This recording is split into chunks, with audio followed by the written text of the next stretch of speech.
Hello everybody, and welcome to the very first episode of Public Domain Theater here on LCTV.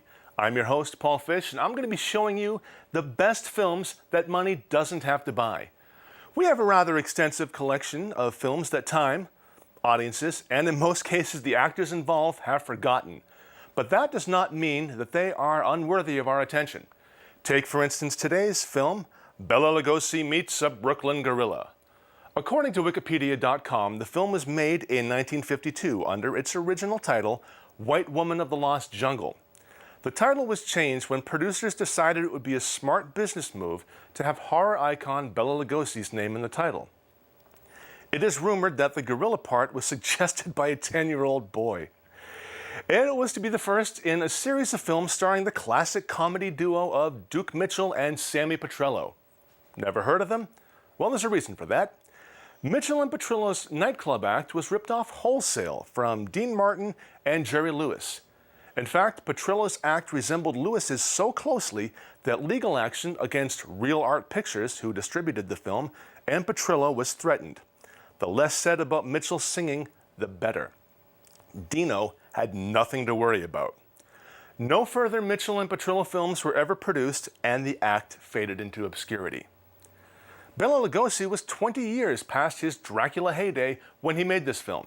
It seems that director William Bodine got him on loan from Ed Wood, whom Lugosi made a number of films with.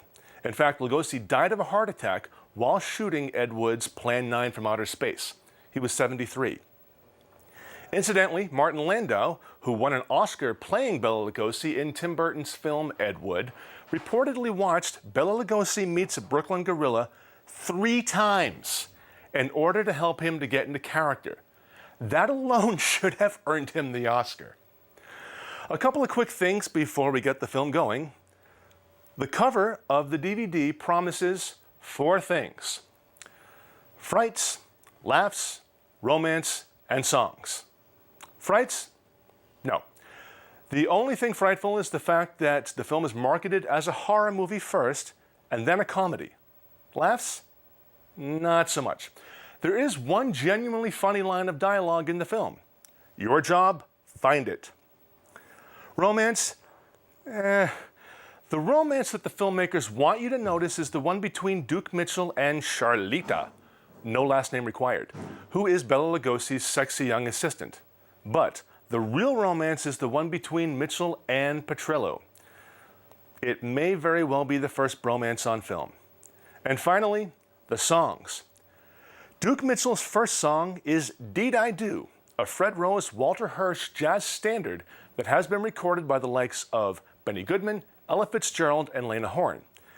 Mitchell's version, however, sounds like something Buffalo Bill would have sung to his young victim as he lowered the basket of skin lotion down into the pit in The Silence of the Lambs.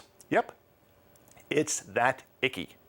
So, get your popcorn and soda, make note of the nearest emergency exit, and switch off your cell phone or pager.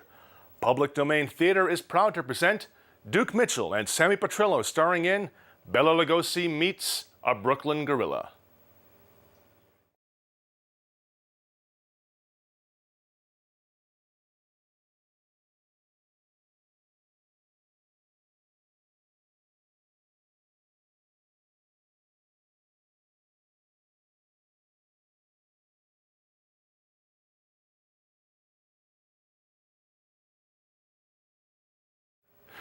And there you have it, Bela Lugosi Meets a Brooklyn Gorilla, the first and only film starring the comedy and song one-two punch known as Duke Mitchell and Sammy Petrillo. Did you happen to notice that Sammy calls Duke Dookie throughout the entire movie? Is that his oh-so-clever way of telling the audience what he thinks of the script? On the IMDb.com page, I discovered that Duke Mitchell went on to direct such films as 1976's Gone with the Pope, which has never been released. Sammy Petrillo continued his nightclub act, incorporating impressions, presumably over the "you stole Jerry Lewis's act" thing. Later, he ran a successful comedy club called The Nut Hut, where acts like Richard Pryor and Dennis Miller honed their skills. Thanks for watching. Until next week, I'm Paul Fish saying, Mitchell and Petrillo's nightclub act was ripped off wholesale from Dean Martin and Jerry Lewis.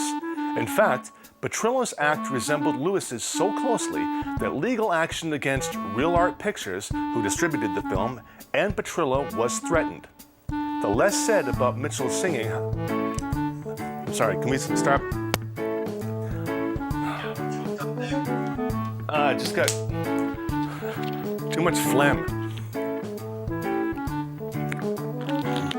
Yeah, I get choked up when I talk about Duke Mitchell. I know. I do It's too. really, You bring a tear to my eye. it's awful.